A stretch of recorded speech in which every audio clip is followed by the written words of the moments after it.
Well, they did it again. Star Wars Jedi Survivor is one of the best Star Wars games I've ever played. In case you don't know this about me, Fallen Order is one of my favorite games of all time. I love third-person action-adventure games like Uncharted, The Last of Us, or God of War. I love Metroidvania games. Combining all of those elements with Star Wars, how could I not love it? It's like this franchise is made specifically for me. For some basic information, I got an early copy of the game on PlayStation 5. I mostly stuck to playing the main story, so I could make sure I got through it, but did take some detours here or there because I just had to. I went into the game dead set on finishing the story as quickly as possible, but I kept finding something cool I just had to check out, which is great. But remaining mostly focused on the story, it took me about 17 hours to beat on Jedi Knight difficulty, which I would say is about the same as Fallen Order. And just like Fallen Order, when I beat Survivor, I instantly wanted to keep on going. But what's different is that now I have so much more to do. When I finished the first game, I had to run around each planet to find the chests and seeds I had missed. After finishing Survivor, there is so much left to experience. Koboh and the other locations in the game are full of areas I have yet to explore. What's more is that your curiosity and exploration is much better rewarded this time around. In Fallen Order, you'd go out of your way to mostly find a poncho or a different color scheme of the default outfit. In Survivor, you will find plenty of new cosmetics, sure, but so many times my adventures off the beaten path would end with a sigh of relief because I would find something I felt like I needed. I remember one excursion wound up being way more dangerous than I had expected, and I had the thought in my head, this had better be worth it, and at the end I found 2 cosmetics and a stim pack. But you can also find expansions to your health or force meters, or perks that will customize your gameplay. Or some things you find are just for fun. There's an outpost in Koboh and a saloon that you can populate over time. You can recruit a droid DJ for the bar, someone to look after the fish tank, someone to bring holo games, and someone to tend to the rooftop garden. None of it feels super necessary. I dabbled in the gardening a bit. I'm not sure what the point of it is, but I expect there is some kind of reward at the end, and it was simply a fun distraction. There's also someone that will give you the chance to become a bounty hunter. I don't know this for sure, but there are hints in the game of what that storyline might lead to, and I definitely want to see it through. My point is, there is a ton to do in this game, and it all feels like it will be rewarding or at the very least fun. And building up the population of Koboh brings me to another improvement of this game. Every world feels so much more lived in. Fallen Order was all about exploring abandoned villages and ruins, and there are still plenty of ruins to explore in Survivor, but the fact that even the Outer Rim planets here are full of people to interact with is such a nice change of pace, and they offer so much variety. I'll talk more about the main story in a bit, but it's definitely on the more serious side. The NPCs scattered around offer some levity and some classic Star Wars weirdness. But yeah, back to the main story, the characters there continue to be great as well. Cal, BD1, Marin, Grease, and Seer are all back. I know trailers had people worrying about whether or not the main cast would have prominent roles. Well, I assure you that they all have time to shine, especially Marin. She joins the crew late in Fallen Order and leaves fans wanting more. Fear not, she is a significant part of this game. Fighting alongside her with the new companion combat system is a blast. The gameplay alone feels cool, but just from a Star Wars fan point of view, having a Jedi and a Night Sister working together is one of the coolest things. Bode Akuna is the new character, and he's also great fun. I don't think I'll ever get tired of sending him to dropkick a Purge Trooper. He and the other new characters like Ravis the Gendai or the person in the Bacta tank are cool and compelling. I don't want to talk too much about story details. I'll do a full spoiler video in about a week once people have had the chance to play the game, because I absolutely want to discuss it.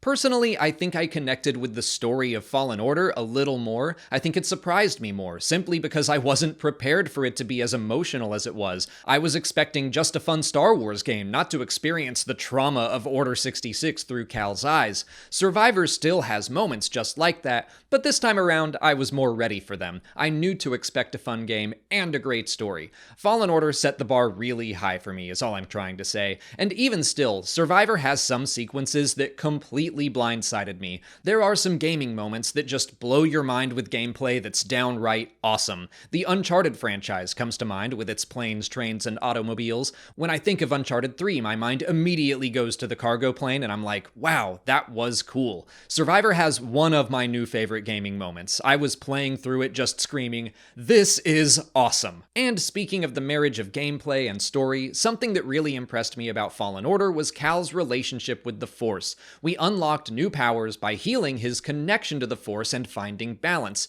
Yes, there was a skill tree, and yes, you recharged your Force meter by attacking animals. I'm not saying it was a perfect system, but there was a real effort to not completely gamify the Force. It felt consistent with the rest of the universe. And they do that again. There is another moment in the story where some new gameplay is introduced, and I thought it was a perfect example of how the Force should be used in games. I love that I can't talk about a gameplay mechanic because it's a spoiler for the story. I also love that Cal gets to keep every ability he had at the end of the first game. I was curious how they would handle that because in Metroid games, Samus always loses all her powers and has to unlock them again. That doesn't make sense with the Force, so I was relieved to see that the developers found a way to let Cal continue his growth as a Jedi with new gadgets and, yes, new Force abilities. The rest of the gameplay was a step up from Fallen Order as well. One of the criticisms of the first game was that combat could feel stale by the end. I didn't really feel that because I like feeling comfortable in my approach. I was happy with two stances, and throughout Survivor, I still mostly just used the single and double-bladed stances, but the dual-wield, blaster, and crossguard stances all make combat feel completely different to match whatever gameplay style you prefer. And again, the stances are part of the story, which I think is great. The platforming sections are mostly a lot of fun. There were a couple here or there that I found to be frustrating. Hopping from one pipe to another, for example, seemed a little finicky at times, but mostly it's a blast. Successfully completing a bunch of jumps and wall runs and rope swings just makes you feel cool, and so does combat. If you can get through an encounter without taking damage, you just feel awesome. There's a bigger variety of enemies this time around to keep you on your toes. Obviously, the Empire is still there, and each planet has a population of dangerous wildlife, but the animal death wasn't quite as central as it was in Fallen Order because we also have to face off against the Bedlam Raiders and their battle droids, which is a cool Star Wars thing to let us do, first of all, but the B-1 battle droids are just a joy to fight or listen to. I found myself pausing to eavesdrop on several conversations between battle droids and stormtroopers because they were very often hilarious.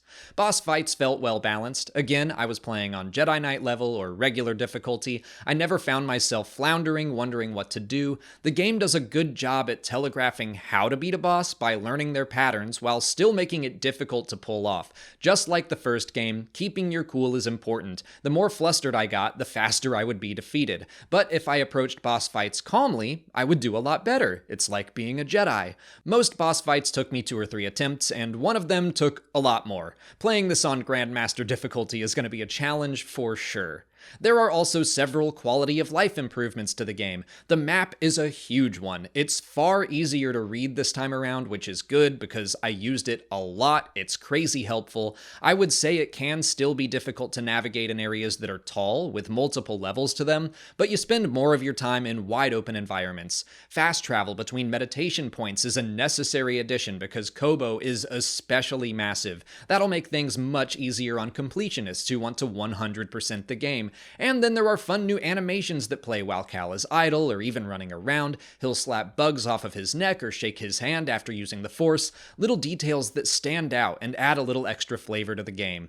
There are some really cool new Fatality animations, and I didn't even see them all because I didn't spend enough time with the other stances.